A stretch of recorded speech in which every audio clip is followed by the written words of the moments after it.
Olá, irmãos! Vamos aqui dar continuidade ao nosso tema sobre o Espírito Santo, esse seminário aí que iremos, pela bondade de Deus, pela vontade de Deus e pelo poder do Espírito, trazer luz aos nossos corações e palavras que possamos combater contra aqueles que dizem que o Espírito Santo não é uma pessoa e não passa de uma emanação. Bom, o nome que o Espírito Santo tem na Escritura, ou como nós vimos já no capítulo 5 de Atos, o nome de Deus. Bom, você vai ver aí no seu material que a definição de nome é alguém que designa um ser que tem uma qualidade, uma coisa, uma denominação, uma fama, autoridade. Então, um objeto ele pode receber um nome, um animal ele pode receber um nome, mas a expressão, a definição de nome, tanto no sentido comum da etimologia das palavras, segundo os idiomas, mas também segundo a Bíblia, tem uma caracterização de alguém que era um ser, ou que possui uma qualidade, ou uma coisa, ou uma denominação, ou a fama de alguém, ou a autoridade de alguém, ou o poder de alguém. Então, no Antigo Testamento, nós temos a palavra Shem, que é o hebraico designado para o termo o nome. Nós temos as traduções para Shem como nome, como reputação, como fama, como glória ou como memorial, segundo o dicionário Strongs. Também no Novo Testamento temos a palavra grega onoma, que significa também nome, né, e designa universalmente um nome próprio, usado para tudo o que o nome abrange, todos os pensamentos, os sentidos, de que é despertado na mente pelo mencionar de alguém, ouvir, lembrar, pela posição, pela autoridade, pelo interesse, pela satisfação, a causa ou razão ou pessoa reconhecida por nome. Então percebam que tanto a expressão hebraica Shem, que significa nome, como onoma, que significa nome, tem sentidos praticamente iguais. Então, na Escritura, muitas pessoas procuram o nome do Espírito Santo, porque vamos aqui esmiuçar. Jesus Cristo é o nome do Filho, mas é o nome segundo a carne. Deus salva. Jesus e Yeshua, Deus salva. Então percebam que toda vez que Deus se manifesta na Escritura, ele tem um nome, ou ele dá um nome para ser conhecido. Esse nome não é necessariamente o verdadeiro nome de Deus, mas Deus, pela nossa consciência terrena e pequena, se manifesta de nomes e de autoridades que nós possamos entender o caráter dele para conosco, né? Até porque Cristo terá um nome em sua testa, um novo nome do qual ninguém sabe, a não ser aquele que o recebe. É interessante que eu coloquei aqui um parágrafozinho que vale lembrar que Deus, a Trindade, possui e se revela com diversos nomes ou títulos. Nomes tais que demonstram seu caráter, sua obra, diante dos homens. Alguns desses nomes nós vamos ter no Antigo Testamento e vamos aplicar diretamente o nome ao Espírito Santo, os seus títulos, os seus adjetivos no Novo Testamento, tá bom? Tratando, claro, de o Espírito Santo sendo uma pessoa da divindade, mas diferente como pessoa do Pai ou do Filho. Nós temos aqui a palavra Yahvé, ou Javé, ou Jeová, como você queira interpretar. É aquela expressão que significa, vem do verbo ali hebraico hayá, né, ser, ou seja, a expressão Yahvé, designada por Deus ali em Êxodo 3, verso 14, a Moisés, né? Moisés vai perguntar, vai pedir o nome de Deus para que ele serve aos israelitas, e Deus vai dizer, diga a eles que o eu sou o enviou. Interessante que a expressão Yahvé, ou Javé, ou Jeová, significa aquele que existe. Então Deus está tratando da sua eternidade, da sua imortalidade. Diga que o eterno o enviou. Então veja que é um nome que demonstra um atributo de Deus, certo? Aquele que é eterno. Em Gênesis 22, verso 14, nós vamos ver a expressão Jeová Jiré, ou Yahvé proverá. Deus, aquele que existe, proverá. Ou seja, Deus é aquele que vai prover alimento, cura, salvação, tudo que o homem necessita. Deus é aquele que provê. Por isso que o homem sempre deve recorrer a Deus, independente de qualquer coisa, né? Em todas as necessidades, em todas as alegrias, é Deus quem prova tudo para nós, seja no bom ou seja nos momentos ruins. Jeová Rafá, em Êxodo 15, verso 26, Yahvé cura, ou seja, aquele que existe é que cura, Deus é o médico dos médicos. Jeová Nissi, Yahvé é minha bandeira, Êxodo 17, versos 15 e 16. Cristo é a nossa bandeira foi erguida no madeiro, Cristo no madeiro é a nossa bandeira. Yahvé é o sentido da nossa salvação. Nós somos um exército do qual Deus está à nossa frente e Ele é a nossa bandeira. Jeová Mekadisken, ou Mekadisken, como alguns queiram falar, Yahvé Yahvé que santifica, o Yahvé é o santificador, Levítico 20, verso 8, ou seja, é o Espírito, é Cristo, é o Pai quem nos santifica. Tudo isso através do Espírito Santo, mas é Deus, aquele que existe, quem nos santifica. O homem não pode por si só se santificar. Nós vamos aqui ver em Juízes 6, verso 24, Yahvé é paz, Yahvé Shalom, Deus é a nossa paz. Isso nos lembra muito quando Cristo diz, né, que, aliás, o profeta Isaías diz que ele é o príncipe da paz. Deus, o Espírito, o Pai, ou Cristo, como você queira mencionar, a Trindade é nossa paz. Jeová Tsidneco, nós vemos isso em Jeremias 23, verso 6, Yahvé é nossa justiça, ou Jeová é nossa justiça, Deus é nossa justiça.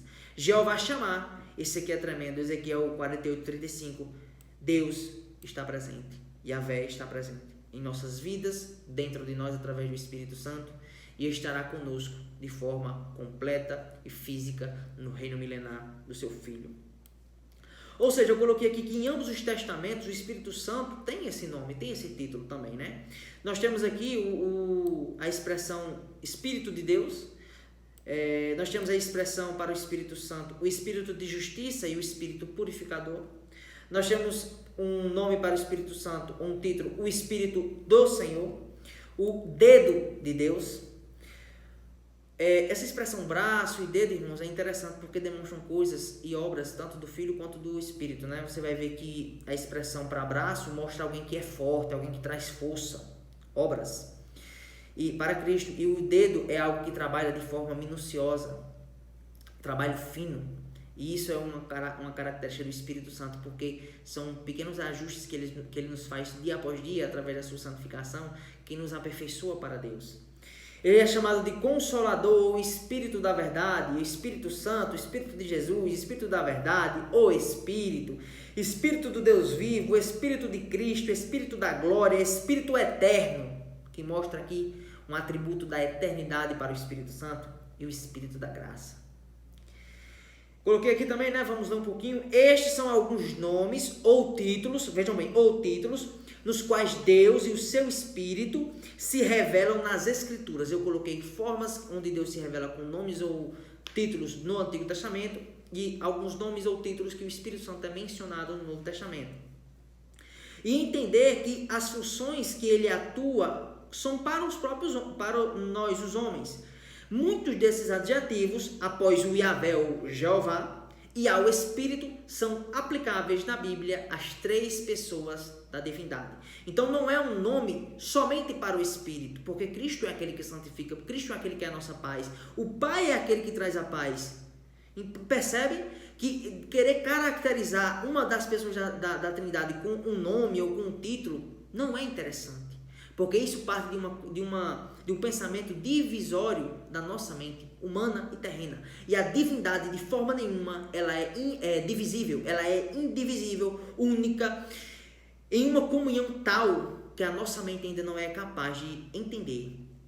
Então vamos aqui, né, na Bíblia, o nome, no grego nós temos onoma e a palavra hebraica Shem, representa também um ser, ou uma reputação, ou uma fama, ou alguém.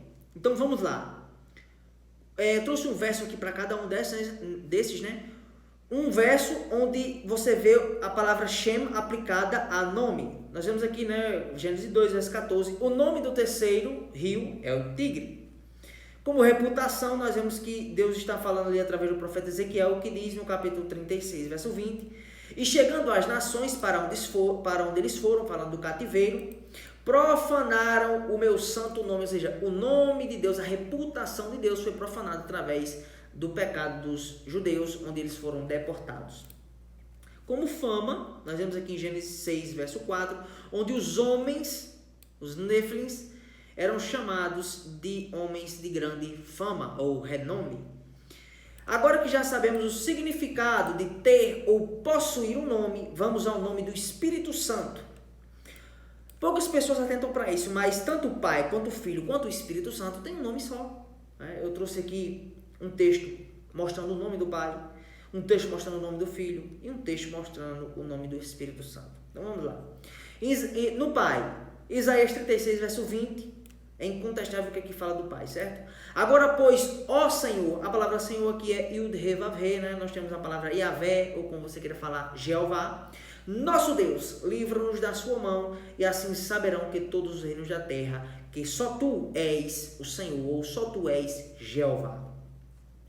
Para o Filho, nós temos aqui Isaías 54, em conjunto com Mateus 9,15, né, onde diz: porque o teu Criador é o teu marido, o Senhor dos exércitos é o seu nome, o Santo de Israel é o teu Redentor, que é chamado o Deus de toda a terra. Aqui já demonstra a divindade do Filho, que é chamado de Criador, e é chamado de marido, e é chamado de Senhor dos exércitos, Yahvé, Jeová dos exércitos. E isso, né, nós vamos ver em Mateus 9,15, que Cristo é chamado de esposo. Bom, o Espírito Santo, nós temos aqui em Juízes, capítulo 15, verso 14, em conjunto com Juízes 16, verso 20. E vindo ele a lei, os filisteus lhe saíram ao encontro, jubilando, porém o Espírito de Jeová, Yahvé, poderosamente se apossou dele, e as cordas que ele tinha nos braços se tornaram como fios de linho, que se queimaram no fogo, e as suas amarraduras se desfizeram nas suas mãos. Então veja que o Espírito Santo, o Espírito do Senhor, o Espírito de Yahvé se apossou de Sansão. E alguém que se apossa de outro, com certeza, não pode ser uma força, mas alguém. Claro que a possessão do Espírito Santo é bem diferente de uma possessão demoníaca, né? A possessão do Espírito Santo, ela lhe induz a coisas santas, a coisas que estão debaixo de uma lei, de uma permissão total do próprio Espírito. Algo puro. E quando nós vamos ver isso no verso 20 do capítulo 16, Juízes, disse assim: e disse ela, os filisteus vêm sobre ti, Sansão. E despertou ele do seu sono, e disse: sairei, e ainda uma vez como antes, eu me sacudirei.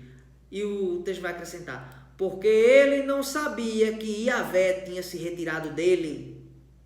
Quem era Yahvé? O Espírito do Senhor Jeová. Então veja que o Espírito Santo tem um nome, Yahvé. O Filho tem um nome, Yahvé. E o Pai tem um nome, Yahvé. É o mesmo nome. Por isso, quando nós vamos ler no final do livro do Evangelista Mateus, capítulo 28, verso 19, Cristo vai dizer: portanto, ide, façam discípulos de todas as nações, batizando-os em nome, não nos nomes, em nome do Pai, do Filho e do Espírito Santo. Primeiramente, nós vemos que ambos têm um só nome, que é Yahvé, Jeová. O nome de Jesus, segundo a declaração e a manifestação divina, é Jeová. Mas Cristo habitou um corpo, e este nome foi dado de Jesus pela obra que ele faria, salvaria a humanidade. Jesus, Yeshua, Deus, salva. Quero que você leia, eu não vou ler esse textinho que eu coloquei aqui, mas quero que você leia.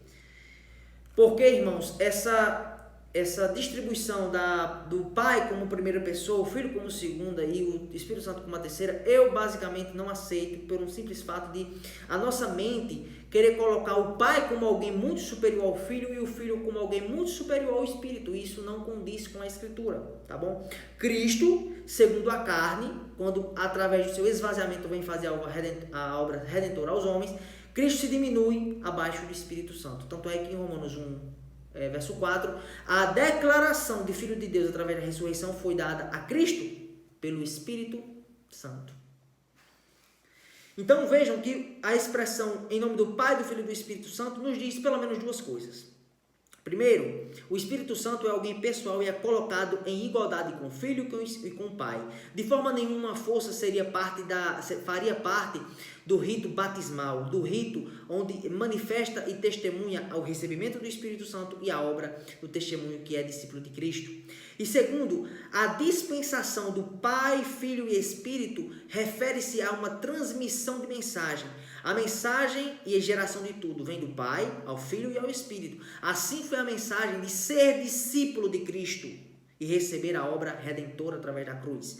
O Pai enviou o Filho e o Pai e o Filho reenviaram o Espírito. E percebam que é uma linha de envio, de transmissão de uma palavra. E nós transmitiremos essa mesma palavra a todos. Então eu coloquei aqui um parágrafozinho, é interessante que você leia. Eu coloquei aqui em negrito. O Pai envia o Filho para que os homens sejam renovados pelo sangue do sacrifício, sendo o Espírito enviado por ambos como agente regenerador e construtor do novo homem, a nova criatura, pelo fruto do arrependimento. Nós vamos tratar no próximo tema sobre esse arrependimento.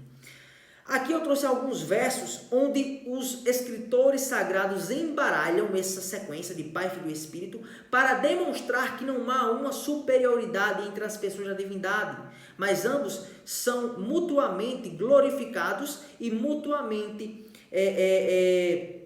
coexistem em uma glória só. Né? Não existe uma pessoa maior do que a outra segundo a glória eterna, segundo a encarnação. Cristo mesmo diz que ele é menor do que o Pai e, consequentemente, o apóstolo Paulo vai dizer que ele se fez menor do que todos os homens e por um pouco de tempo, e o Espírito Santo se tornou, na verdade, como Cristo se torna carne, ele deixa sua glória aos céus, e o Pai e o Espírito glorificam o Filho, e o Filho se diminui abaixo dos dois. Mas através da ressurreição, isso não é mais desta forma, certo? Judas 1, verso 20 e 21 vai dizer: mas vós, amados, edificando a vós mesmos sobre a vossa santíssima fé, orando no Espírito Santo, conservai para vós mesmos o amor de Deus, esperando na misericórdia de nosso Senhor Jesus Cristo. Então percebam, um texto trinitariano, onde o Espírito Santo aparece como primeira pessoa, Deus Pai como segunda e Cristo como a terceira. Mas isso não é uma dispensação de autoridade, mas de sequência de igualdade que eles mesmos, inspirados pelo Espírito, embaralharam, para que nós não tivéssemos esse pensamento na nossa mente de que um é maior do que o outro. Romanos 15, verso 30. E rogo-vos, irmãos, por nosso Senhor Jesus Cristo, pelo amor do Espírito, que combatais comigo em vossas orações por mim a Deus. Então, mais uma vez aqui nós temos Cristo como primeiro, o Espírito Santo como segundo e Deus Pai como terceiro. E isso não é uma forma de superioridade. 2 Coríntios 13, verso 14. A graça do nosso Senhor Jesus Cristo, o amor de Deus e a comunhão do Espírito Santo seja com todos vocês. Amém. A bênção apostólica descrita com as três pessoas da divindade. Portanto, não é qualquer coisa ou emanação, o Espírito, que é equiparada gramaticalmente com o Pai e com o Filho, seria de forma ilógica se nós tratássemos o Espírito Santo, que é tratado nos mesmos contextos, no mesmo momento do Pai e do Filho, como uma força. De forma nenhuma. O Espírito Santo, ele é divino, o Espírito Santo é Deus, o Espírito Santo é uma pessoa que tem racionalidade, que tem querer, que tem sentimentos, que tem obras, que tem pensamento, e isto é tratado até de forma gramatical, onde os escritores colocam o Espírito Santo na mesma ordem do Pai e do Filho. E só para terminar aqui, né? Não suponhamos que os escritores estivessem imaginando que em sua condição gramatical fossem dar uma margem de entendimento, mas que colocando em suas sentenças sagradas o Espírito como igual ou em igualdade do Pai e do Filho. Amém.